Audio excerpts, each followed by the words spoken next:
Hi guys! Magandang gabi! Welcome back po dito sa Gandara SRU channel for Showbiz Update. Andito na naman nga po akong muli, nagbabalik ang nagmamaganda po ninyo kachismosang Kim Pao upang magatid sa inyo ng latest update and fresh happenings patungkol sa kanilang dalawa. And para nga sa gabi ito, ang mainit nating chika ay patungkol dito sa pag-congratulate ni Papi Paulo kay Kimi. Grabe, napaka-sweet naman talaga. And tanda lang din po ito ng pagsuporta ni Papi Paulo kay Kim sa lahat po ng kanyang ginagawa. Pero bago po yan, sa mga hindi pa po nakaka-subscribe dito sa ating channel, pakiclick lang po ng subscribe button at notification bell para mag-updated po kayo at ma-notify tuwing may bago po tayong chika at balita tungkol sa Kim Pao. Basta may kinalaman kay Kim and Paulo Abilino, sagot na po natin yan. And shoutout sa lahat ng mga nandito ngayon na nakikinig sa ating channel. So ito na guys, simulan po natin ating balita at unahin po natin ito pong Tanduay teaser para po sa kanilang calendar girl. So excited na po ba kayo na makita po ang photoshoot nitong si Kimi? Ako excited na ako. And sa ngayon nga guys, ayan, sa loob po ng 6 days, naka 7 million views po agad ang Tanduay sa kanilang pa-teaser dito kay Kimi. Kaya naman panigurado, pag nirelease na po nila yan, yung photoshoot, may pakita po sila na ilan pong shot ni Kimi, panigurado magte-trending yan sa X. Sigurado yan. Grabe guys, 7 million. Daig pa po ang naglabas ng teaser ng isa pong movie. Ganon na kalakas po si Kim Chu. Alam kasi ng marami na si Kimi yan, kilalang kilala naman po. Kahit sa katawan pa lang, alam na po natin na si Kimi yan. Samantala, speaking of movie, so ganito po ka-excited ang mga fans ng Kim Pao. Kasi ba naman, trending na naman po muli tayo sa X with abangan ang Kim Pao movie ngayong araw po ito, and meron na po agad na almost 6,000 post sa X. So ang aga guys, trending po agad tayo. So hindi naman halata na excited po kayo sa movie ng Kim Pao. Naku, wag kayong mag-alala, Nobyembre naman na. Counting kambot na lang po, December na.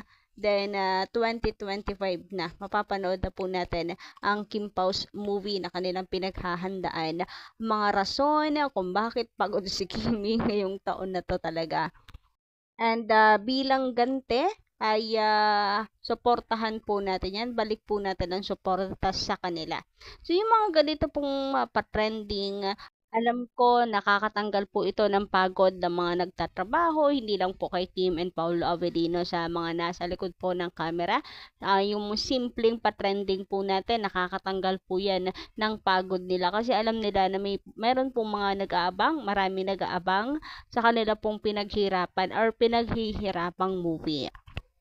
Samantala, sabi naman dito, sa palagay ko, give and take silang dalawa. 2 days sa Cebu to pay respect to Kim's mother and try po meet the relatives of Kim, and 2 days in Baguio to meet the relatives of Paulo, and also pay respect to the dead relatives of Paulo. I'm so happy for Kim Pao. Bigayan at nagkakasundo sila sa lahat ng bagay, kaya magiging successful ang family life nila on the future. Kaya I love them so much until the end, forever. God always bless them because they are good to all.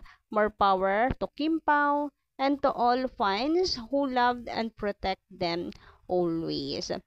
So, hindi ko na alam kung saktong undas, November po, ay nagbakasyon yung Kim Pao. Pwede naman pong in-advance na po nila, di ba? And kahit naman po sa ang lugar ay pwede po silang magbigay respect, magtirik ng kandila, ganyan, para bilang alala po sa mga nawala na po na mahal po nila sa buhay.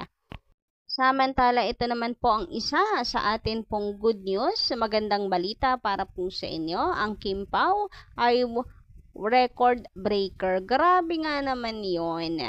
So, nakakatuwa dahil nagbubunga guys yung pagsuporta natin sa Kim Pao. Yung pagmamahal po natin sa Kim Pao ay nagbubunga po ng maganda.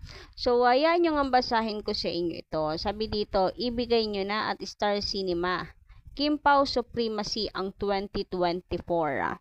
Naku, totoo yan. Agree ako dito. Supremacy po talaga ang Kim Pao ngayong 2024. Anyway, sabi dito, proud de Lolo like you. Ayan. Sa movie tayo, magkakaalaman. Pure ang chemistry pati acting prowess ng dalawa.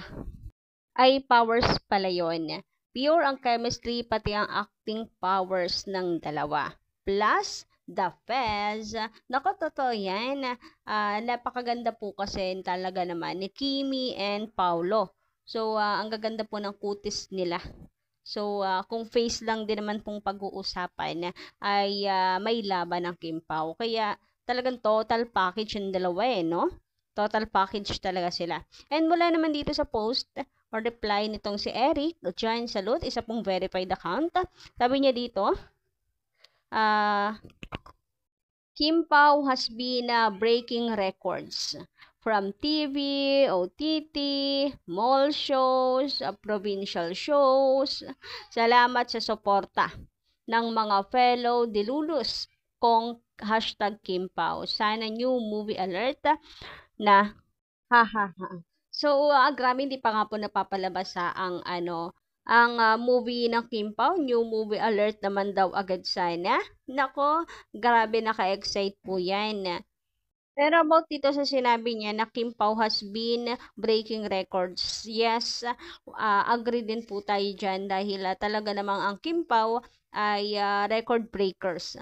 Mula sa mga mall shows, ganyan. Alam niyo 'di ba kapag may event po ang Kim Pao, talagang sumusugod po ang mga fans. Kagaya na lamang po nitong sa Hyundai. Grabe, hindi pa rin ako makamove on dito. Yung mga titigan kasi dito ni Paolo kay Kim para nang matutunaw si Kim Chu. Tulala po sa ganda ni Kimi. Talaga naman. And parang lagi naman pong ganyan si Paolo pag tumitingin kay Kimi, parang may halong in love ganyan. Samantala sa mga naghahanap po ng congratulations ni Papi Paulo kay Kimi, eto po, at kinongratulate naman po ni Papi Paulo si Kim, lalo na nung magpasikat 2024. Akala natin tahimik lang siya, pero hindi. Nag-congratulate po siya kay Kimi.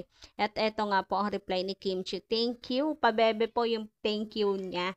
Grabe, ang sweet nung dalawa. Naglalandian sa social media. Charot. Pero dito po, sa dahil trending ang APT prod nila ni Darren Panigurado ay hindi lang congratulations, meron si Kimi. Baka may pa-flower pa yan galing po kay Papi Paulo. So yun lang guys sa ating update sa gabing ito. Maraming salamat sa inyong pakikinig and don't forget to click the subscribe button and notification bell for more updates. Maraming salamat.